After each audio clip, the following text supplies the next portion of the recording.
Welcome, everyone, to season 2 of the Healing Broken Families podcast, where we discuss and help you find solutions, healing, and empowerment when confronting divorce, parental alienation, high conflict relationships, and trauma.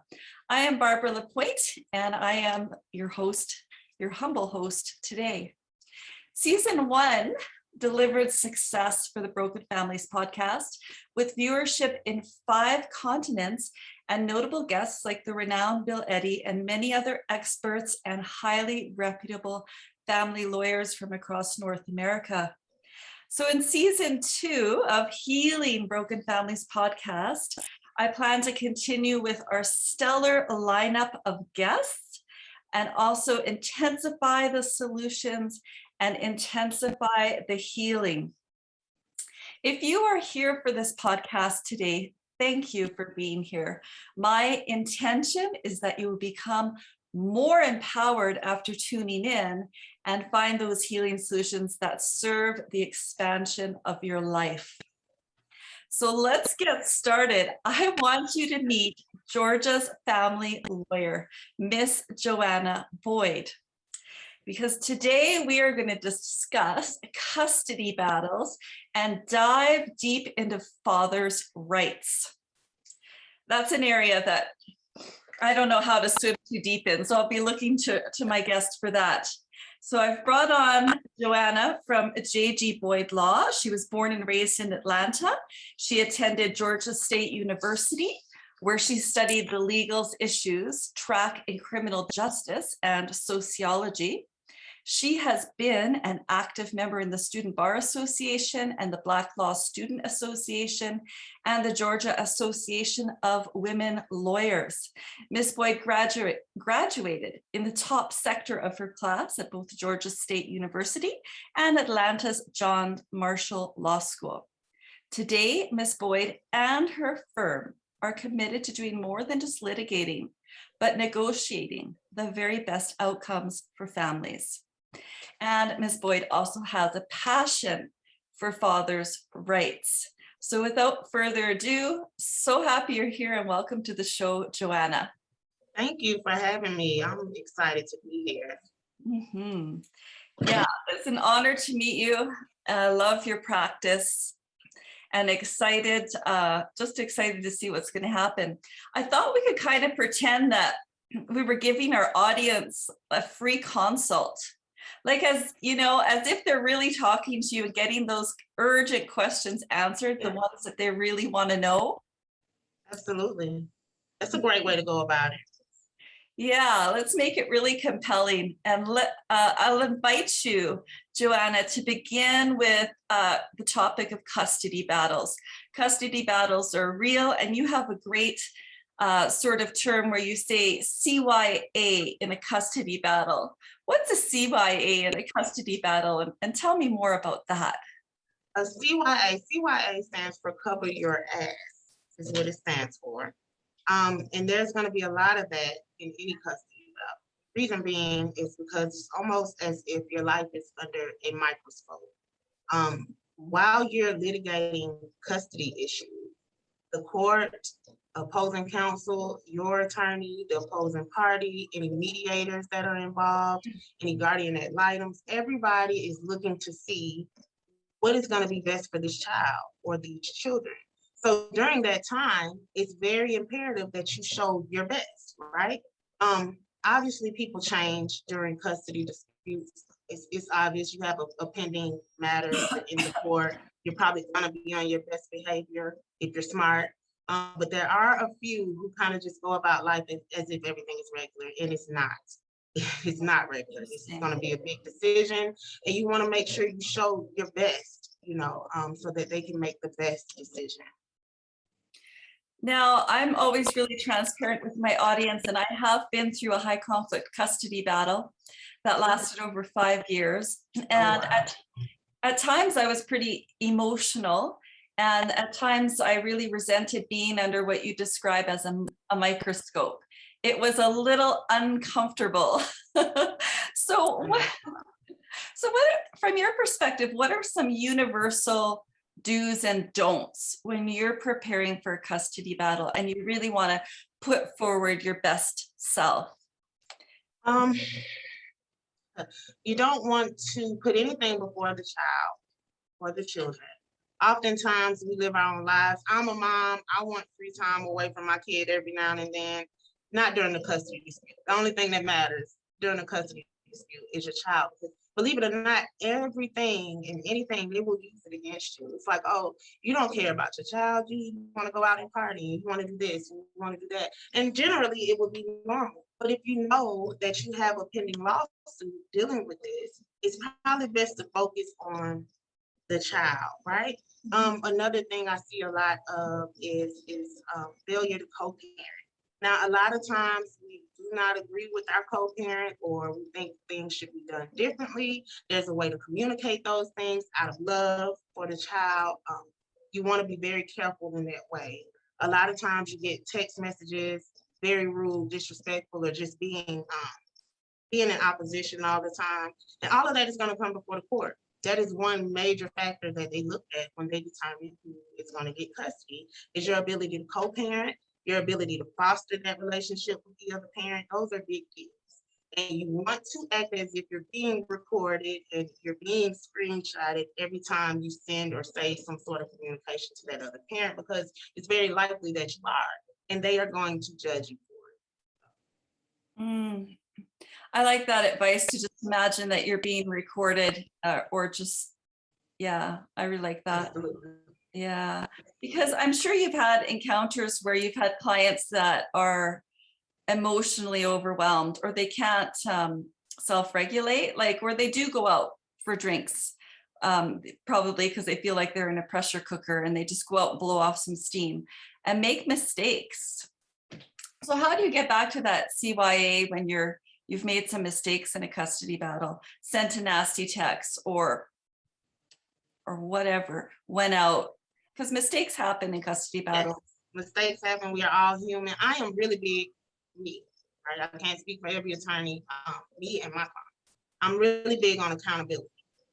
Right? If you do something that you're not supposed to do, you own it. Hey, I could have did this differently. I shouldn't have said that like that. I should have done it this way. Oh, I made this mistake. And when you're able to show that you're able to hold yourself accountable, it shows a level of maturity versus pointing fingers, pointing blame. You know, I'm only doing this because he did this. I'm only doing this because she said that. You know, that's not what we're looking for, because if you're looking to raise a child, you have to be the adult, right?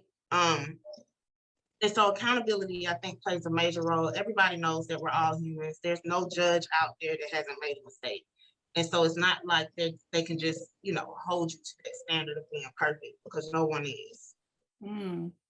Yeah, that's really being, so really own it and be accountable to yourself, and own it if you make a mistake.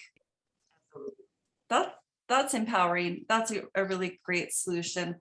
You mentioned a few minutes ago co-parenting, and just being a really good co-parent, as if you're being recorded, because this is in the context of a conflict or a custody battle. What are some do's and don'ts when it comes to learning how to be a really harmonic or really friendly co-parent?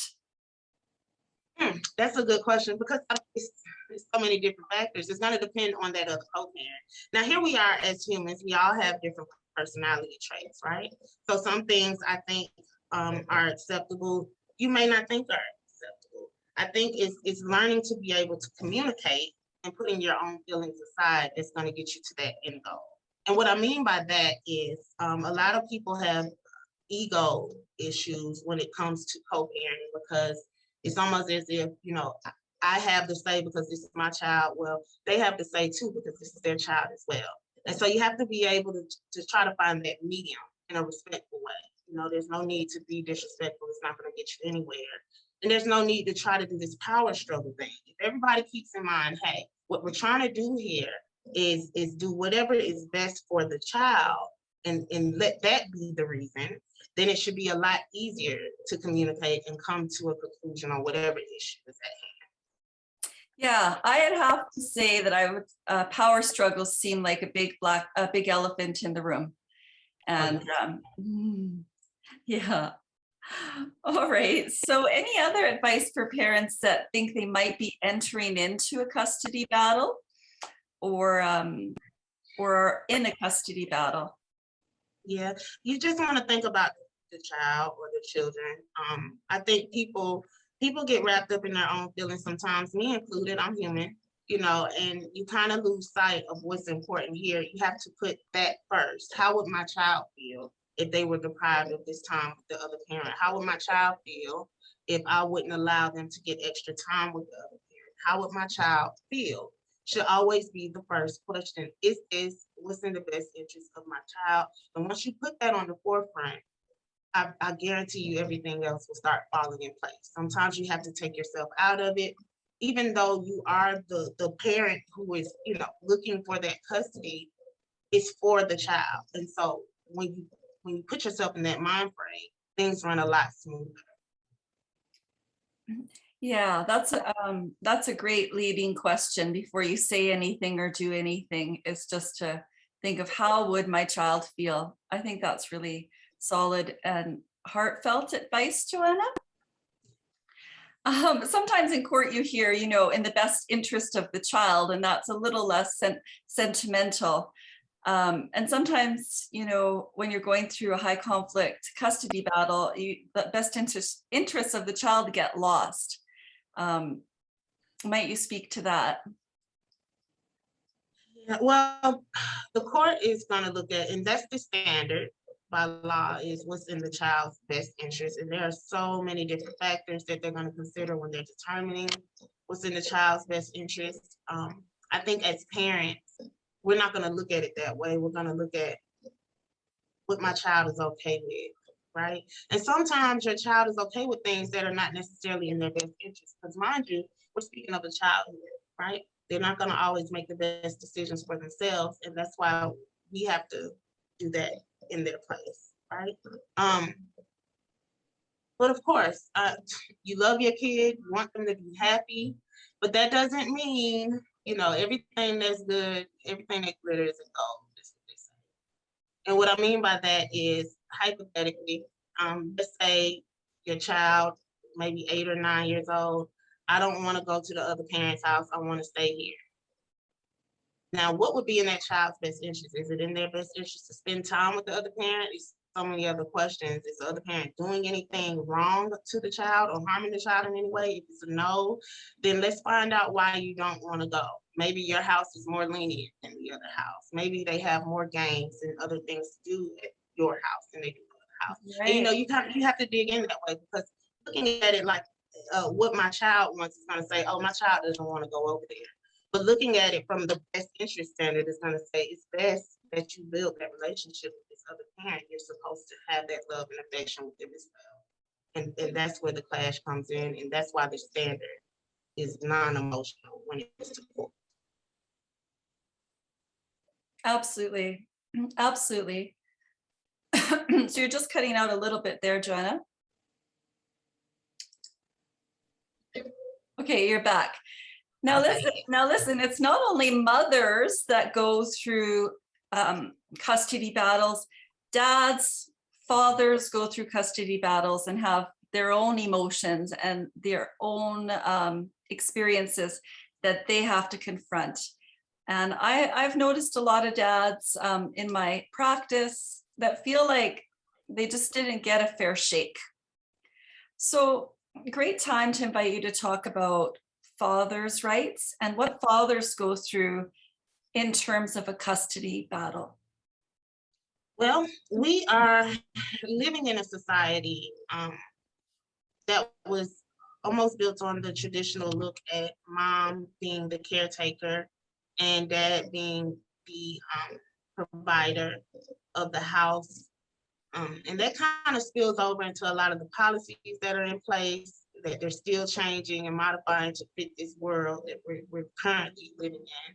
But in the meantime, it can be an uphill battle for a father who is trying to get custody rights. It's almost as if the assumption is mom takes care of the kids, and that's not always within the child's best interest. But coming in the door, is hard to get rid of that presumption because it's been embedded in stone for so long. My heart goes out to any father that's struggling with this. You know, there are fathers out there that want to be active and great fathers, and then here they are stuck with every other weekend. And how do you spend time with your children every other weekend, you know? And then a lot of times you have moms who's not willing to give any extra time. When generally, if the two of you were in the same household, everybody would be able to be around those kids all the time, building those relationships. Right. Yeah. And it has an effect on the kids. I mean, there is research out there that shows children that were raised in two-parent homes have different circumstances than those who were raised in one-parent homes. So it's kind of a big deal. And it's something that I'm gonna always be working on, getting that, you know, situated and trying to help those that are trying to do the right thing, get in the position that they need to be in. But when it comes to dads, are there special things that fathers should do to properly lay the foundation for their custodial rights, for gaining their custodial rights? That's an excellent question. I always tell my fathers to try. You got to try. So sometimes you're dealing with a mom who's just not having it. No, you can't have the baby. No, you can't. No, no, no. And I would rather see those no's than you not trying at all, right? Keep trying. Show up. I'm not saying show up if you've already been told you're not allowed to or anything like that. But yeah, try. You have to put that best foot forward, right? Send a text message. Can I see my kid today? I know it's not my day. Can I have them with me? Can I see them? You know, can I take them somewhere on a day that's not your day? And eventually you'll see, you know, that you're actively trying to be a major role in this child's life, and it's not you that's preventing you from doing it. And that's very important, because here's the thing. We know for a fact if you don't try, the answer is no, right? But if you do try, it can go either way. And even still, if you do try and the answer is still no, then now we can show that you're trying. You know, I can't show that without you putting that first foot forward. Yeah, I like that. It kind of goes back also to one's ego and just parking your ego at the door if you're a dad, and just, you know, putting that pride aside and keep asking the mother to have time with his child. But also to then it sort of escalates to more of a legal perspective or a legal situation. What are some advice for dads when it comes to just legal stuff with custody of their kids, or if he's feeling alienated? I just often find that dads are kind of angry and left out, or they feel somehow they've gotten not the best end of the stick or the best shake. Like, I see a lot of jaded dads when I travel out into the astral world of Facebook groups and in my practice, and I often wonder why, but I encounter dads that are angry about custody, angry about paying child support. And I know that across North America, for example, child support is kind of low. But yeah, what about things like that? Why do dads feel that way? And what do you see with dads in your practice in terms of? I just see a lot of that. I think that goes back to what we were just talking about, how it's an uphill battle. And so, of course, you know, there's a disappointment coming in the door because, you know, you got this huge fight ahead of you. And then in addition to that, a lot of times there's a lot of opposition from everyone around you. And I can see that being frustrating, because sometimes people want you to support a child that you can't see, you know, or you can't spend time with or be there for. You know, it's almost as if you're there to provide and you get the time that I give you. And that's not fair. You know, both parents are actually parents. Now, a lot of times when a child is very young, if mom is still breastfeeding, situations like that, of course, you're going to want the child to be closer to their mom. But as that child grows and gets older, is the more, you know, the more you should be able to have that relationship. And even still, when they're young, that doesn't prevent you from spending time with the other parent. I mean, I think it's a huge deal that fathers kind of get pushed aside in that way. And that's, I'm sure that's where the frustration is coming from, because Why is it that I'm half the parent, but I can't get half of anything when it comes to this child? Right, right. Exactly. And if a situation like that doesn't improve and they don't get their half, or they're not getting their time, and there's just an estrangement that occurs. Some use the term parental alienation.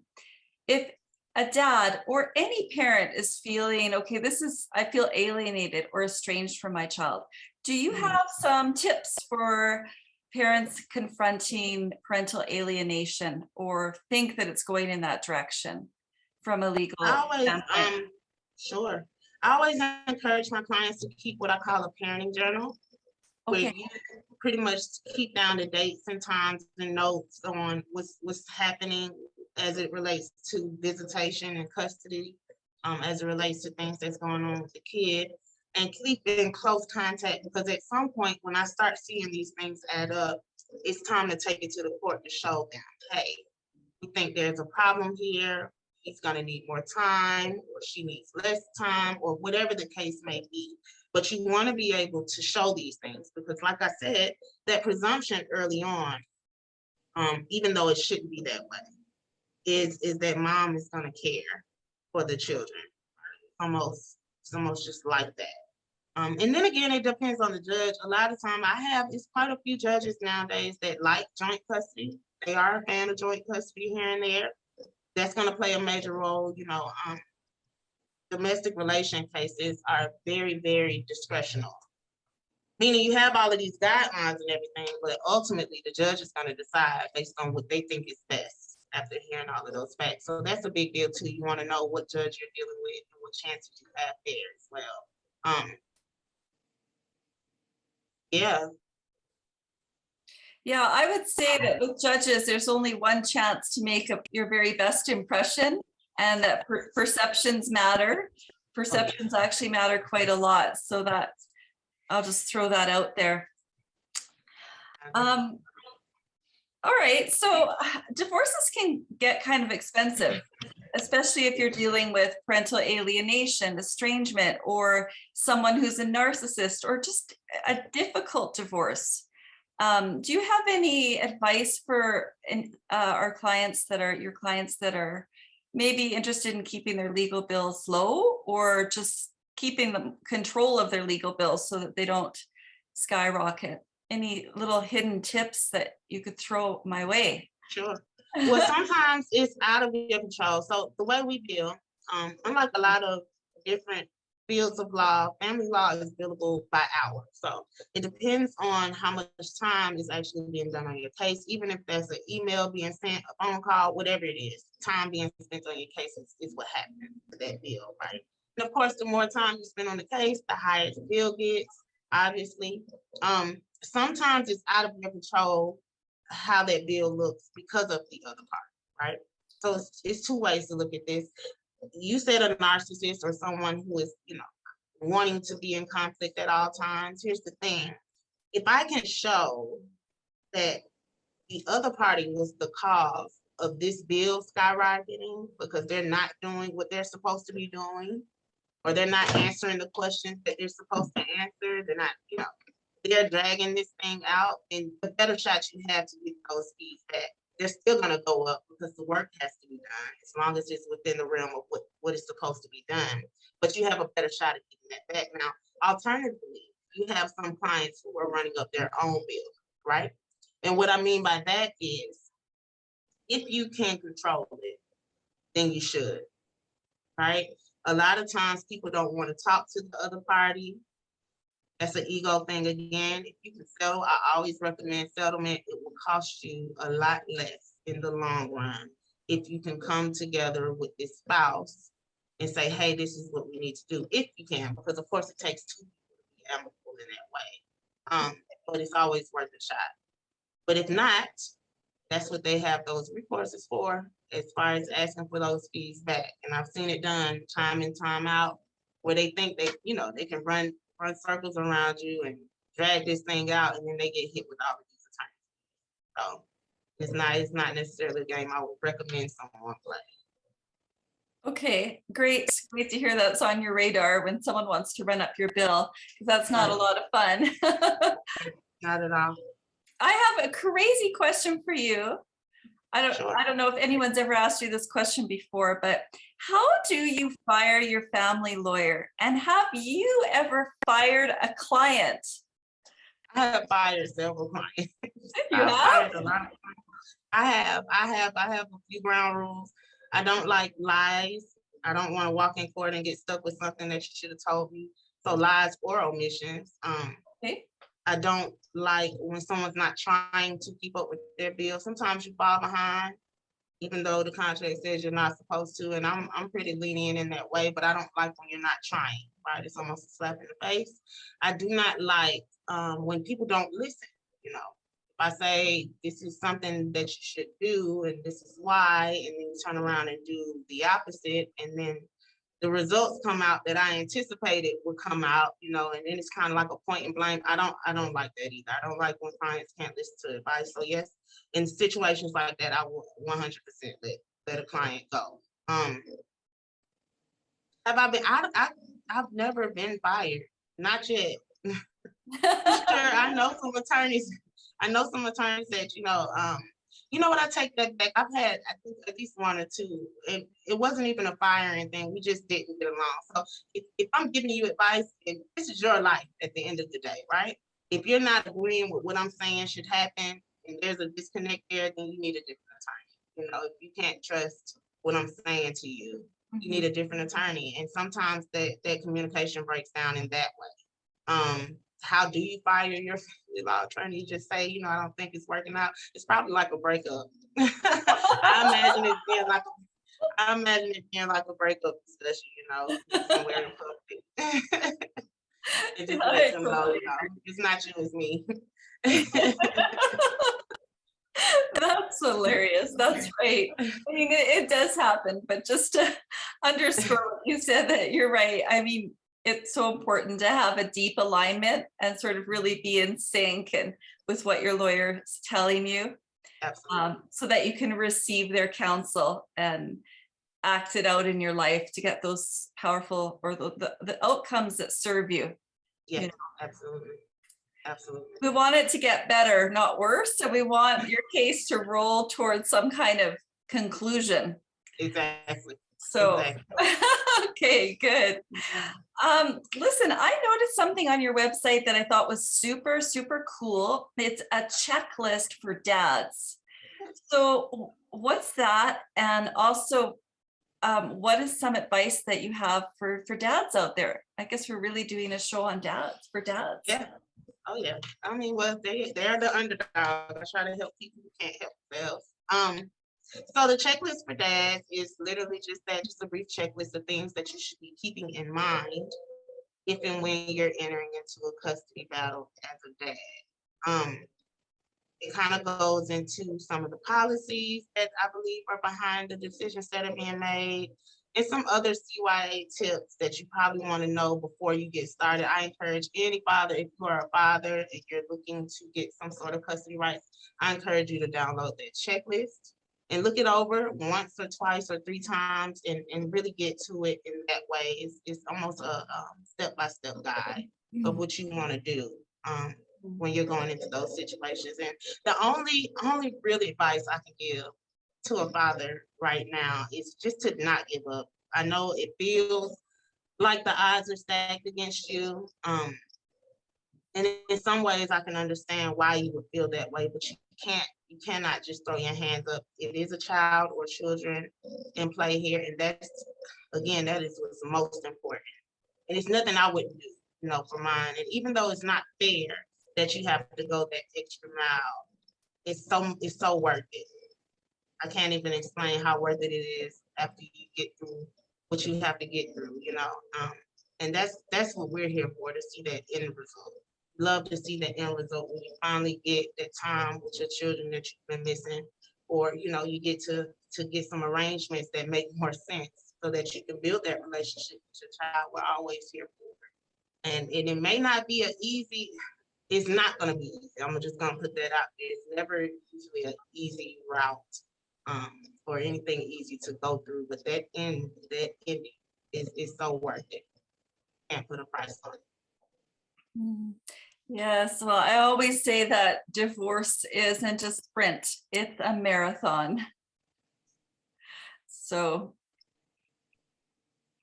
It is a marathon. yeah, it's Absolutely. a marathon. Yeah. Joanna, it's been so great chatting with you today. And I was just wondering, what is the best way for our listeners to contact you if they have questions or would like to have a consult with you? Sure. So we have free consultations here. And mind you, we are in Georgia. We do not practice in any other state, just Georgia. You can visit our website at jgboydlaw.com. I encourage you to follow us on social media. Instagram is at jgboydlaw. YouTube we have at jgboydlaw. We have Twitter, we have Facebook. All of it is at jgboydlaw. Just, always giving out good advice and a few laughs here and there, kind of lighten that load. So I encourage you guys, even if you don't book, to follow us and stay in connection with us so you can get some of these good tips. Yeah, I was saying earlier to Joanna that her social media and her firm's social media is so engaging. It is funny at times, it lightens it, but it's packed with value and valuable tips and valuable points to keep top of mind in your divorce. So I really applaud you for that. Thank you so much. So that's all we have time for today. Once again, thank you for taking the time to be with us. If you enjoyed this episode, be sure to subscribe to our channel on YouTube or to our podcast through iTunes or Spotify. And I also invite you to check out my book, Erased by a Narcissist, at barbaralapointe.com. All right. Well, thank you for having me, Miss Barbara. Thank you. It was great to chat. Appreciate it. Appreciate the tips that you have for us and your perspective. So as always, thank you for taking the time to be with us at the Healing Broken Families podcast. This is where we discuss and help you find solutions, healing, and empowerment when confronting divorce, parental alienation, high conflict relationships, and trauma. Have a wonderful day, everyone, and many blessings. All right. Thank you.